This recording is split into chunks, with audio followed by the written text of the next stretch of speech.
आलमी वबा कोविड-19 के बाद दुनिया भर के जितने डॉक्टर्स थे उनकी अवलीन एक ही तरजीह थी कि मरीजों की वो जान बचाएं और ख़तरनाक बीमारी को, इस वबा को फैलने से रोकें। अब ऐसे में मेडिकल शोबे से ताल्लुक़ रखने वाले अफराद ने इस जानलेवा बीमारी पर तहकीक का आगाज़ किया और अमरीका में मुकीम पाकिस्तानी डॉक्टर मैविश मार्टिन ने कोरोना वायरस पर तहकीक की कि ये वायरस क्या है, कैसे असरअंदाज होता है, इसके फौरी और दूररस असरात जिस्म पर और इंसानी सेहत पर क्या होंगे। तो अब डॉक्टर मैविश मार्टिन की एक नई रिसर्च है वो सामने आई है और इसके मुताबिक मरीजों के दिल पर असरअंदाज हो रहा है ये वायरस और लोगों में फालिज का जो है वो बाइस बन रहा है। अब इसको किस तरह से रोका जाए और कैसे हम ये भी जानेंगे। कुछ और सवाल भी हमारे जहन में, मिसाल के तौर पे कि इसका क्या असरअंदाज किस तरह से ये होती है जहन पर, दिल पर और दीगर जो ऑर्गन है, क्योंकि कुछ लोगों के ऑर्गन फेलियर के हवाले से भी रिपोर्ट सामने आई है। तो हमारे साथ डॉक्टर मैविश मार्टिन साहिबा मौजूद हैं अमेरिका से। अस्सलाम वालेकुम डॉक्टर साहिबा।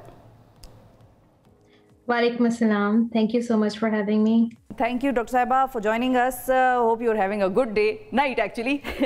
लेकिन सबसे पहले अब ज़रा कोविड पे आते हैं कि आपकी जो नई रिसर्च है वो कहती क्या है, क्या हमने जो एक्सप्लेन किया वो ठीक है या उसमें आप कोई कमी बेशी करना चाहेंगी? नहीं, बिल्कुल आपने सही एक्सप्लेन किया। बेसिकली अभी जो लेटेस्ट स्टडी है ये this was published in journal of stroke and cerebrovascular diseases. So इसमें बेसिकली हमने ये देखा कि जो कोविड-19 है it is causing hypercoagulable state. Hypercoagulable state का मतलब ये है कि ये खून को गाढ़ा कर रहा है और जब खून को गाढ़ा करता है तो उससे ये होता है कि क्लॉट्स की फॉर्मेशन होती है। जब क्लॉट्स की फॉर्मेशन होती है तो ब्लड फ्लो जो है वो उससे इम्पीड होता है या ब्लड फ्लो में ऑब्स्ट्रक्शन होती है, ठीक है।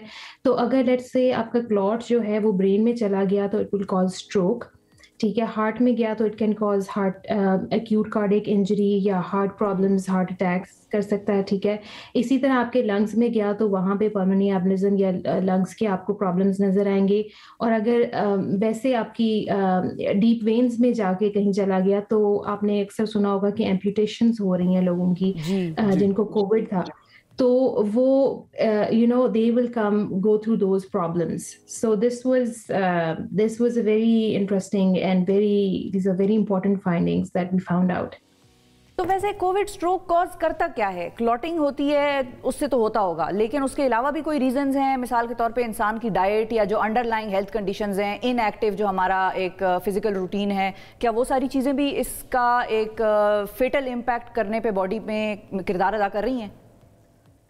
बिल्कुल, देखिए अगर आप एक्सरसाइज नहीं कर रहे, जिन लोगों का बहुत सेडेंटरी लाइफस्टाइल है या इनएक्टिव लाइफस्टाइल है, जैसे कहेंगे हम अक्सर कहते हैं काउच पोटैटोज, सारा दिन बिस्तर पे ही रहे और ज्यादा कोई मूवमेंट ना हुई, ठीक है। या आपका जो है लाइफस्टाइल उस तरह का है कि आपका sodas and pizzas and junk food and all that, आपका अगर लाइफस्टाइल एक्टिव नहीं है तो you become prone to a lot of diseases like diabetes is number 1 and diabetes itself brings you in an immunocompromise state या hypertension. So these are the things कि आप अगर अपने लाइफस्टाइल को ठीक रखें, एक्सरसाइज इम्प्लीमेंट करें तो आप you will get back from getting the diseases and getting the clotting stage.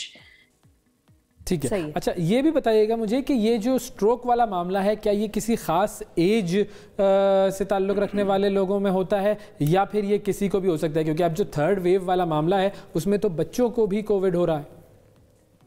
बिल्कुल, ये यंग लोगों में भी स्ट्रोक देखा गया। देखें जो the kind of stroke that Covid is causing is called ischaemic stroke, ठीक है। आपका जो ब्रेन में गया क्लॉट और वहां पे जाके जो है इसने ऑब्स्ट्रक्शन कॉज की, तो उस एरिया में इसने ischaemic stroke, that's what it's called, तो इस्कीमिक स्ट्रोक कॉज किया और ये किसी भी एज ग्रुप में हो सकता है, ये यंग लोगों में भी हो सकता है और देखा जा रहा है।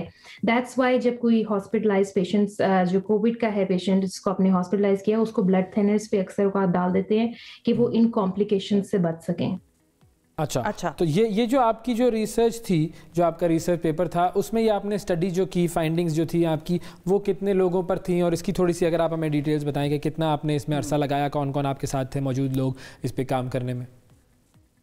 Basically, there were 16 doctors that were involved and they were in different countries like let's say Pakistan, India, America, Nigeria, Canada. So we all people, what we did was that कि जिस तरह आम लोगों के लिए Google आप लोग use करते हैं, इस तरह डॉक्टर्स के लिए मेडिकल सर्च इंजन्स हैं that are used all over the world. जिस तरह PubMed आ गया, it's one of the top search engines. Scopus आ गया, Google Scholar है. तो ये डॉक्टर्स के जो मेडिकल सर्च इंजन्स होते हैं, इनको हमने यूज करते हुए अपनी रिसर्च करते हैं और फिर पब्लिश करते हैं, और फिर इन सर्च इंजन्स पे अपनी रिसर्च को अवेलेबल रखते हैं ताकि it can be used from other doctors in any part of the world. So basically हम लोगों ने ये किया था कि जो पेशेंट्स आ रहे थे स्ट्रोक के साथ या हार्ट की बीमारियों के साथ, तो उनको वो इंडिविजुअली रिपोर्ट हो रहे थे, और उसके बाद हमने ये किया कि our study was quite a large study, so हमने इन सब रिपोर्ट्स को जो है वो कंबाइन किया, जो पब्लिश्ड डाटा था व्हिच वाज एक्यूरेट डाटा, तो उसको करके हमने, और फिर हमने अपनी मजीद फाइंडिंग्स की, अपनी मजीद बीच में रिसर्च डाल के, तो उस सब को कंपाइल करके इस कंक्लूजन में पहुंचे आप लोग. अच्छा, एक और महविश, एक और सवाल कि मिसाल के तौर पे मुझे कोविड हो गया, मिसाल के तौर पे, और मैंने अपने 14 दिन गुजार लिए हैं घर में आइसोलेशन में, और 14 दिन के बाद भी मैं नेगेटिव नहीं आई, तो क्या उसके बावजूद इतने दिन गुजरने के बाद भी मैं कोविड औरों में स्प्रेड कर सकती हूँ? क्योंकि ये एक दो जगहों से मैंने ये सुना कि लोगों ने कहा कि हम तो 21-26 डेज तक नेगेटिव नहीं आ रहे थे, फिर डॉक्टर्स ने हमें कहा कि आप निकल के अपनी ज़िंदगी शुरू कर सकते हैं दोबारा से, क्योंकि पता नहीं कितने दिन लगते हैं, और उसके बाद एक पेशेंट जो है वो कोविड आगे नहीं स्प्रेड कर सकता. तो what numbers do we have for that? बिल्कुल ठीक, ये बात आपने बहुत अच्छा क्वेश्चन किया है. जो सीडीसी के गाइडलाइंस के मुताबिक 14 डेज की जो है वो क्वारंटीन पीरियड है, ठीक है, बल्कि अब सीडीसी ने 10 दिन कर दिया है वो, इसको मजीद कम करके. तो उसमें ये है कि 14 दिन आपने क्वारंटीन किया, उसके बाद दे आर सेइंग कि you can go out, but the point is that you will keep wearing the mask.